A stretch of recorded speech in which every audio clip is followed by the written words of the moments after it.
Hola a totes i a tots. Així estem una altra vegada amb els animals. Anem a veure si aquests animals són mamífers, si són amfibis, peixos, rèptils o aus, o si són mol·luscos, annèlids o artròpodes. Val? Recordeu que els primers 5 eren animals vertebrats que tenen esquelet i els altres que no tenen esquelet. Aleshores, així tenim un mussol molt bonic. Què penseu que és?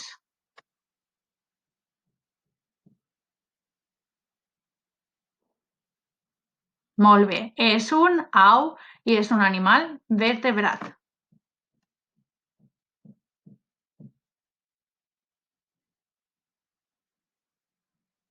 Molt bé, el goril·la albí.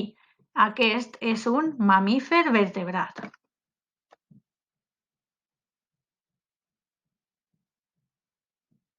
L'abella, en realitat, no és un animal vertebrat. És invertebrat i pertany als artròpodes.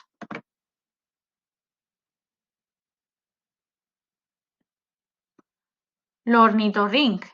Aquest era un animal mamífer, però que podia nedar en l'aigua, que té bec d'ànec, que fica els ous dins de la panxa.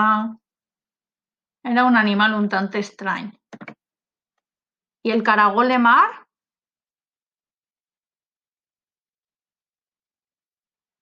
Molt bé, és un invertebrat que pertany a la família dels mol·luscos perquè tenen closca. Això és un tritó.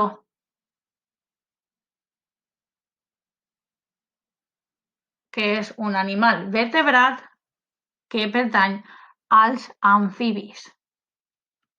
I l'àguila? Molt senzill, és un au i és vertebrat. I la balena?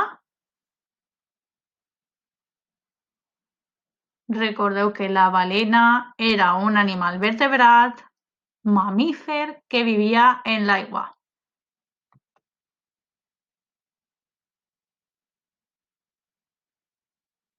I el búfalo és un mamífer vertebrat. Molt fàcil, el porquet també és un mamífer vertebrat. I el cocodril?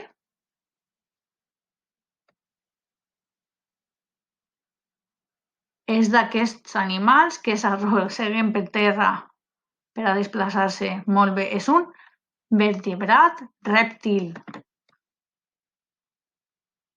El conill és un mamífer. El dofí també és un mamífer que viu en l'aigua.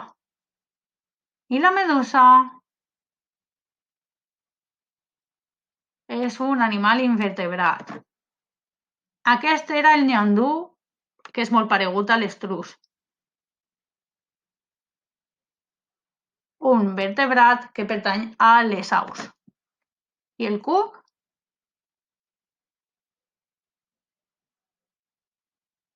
Un annèlid invertebrat. I la rata penada? Un mamífer que vola. I el caragol? Un mol·lusc invertebrat. Anem a passar a veure l'estrela de mar. Un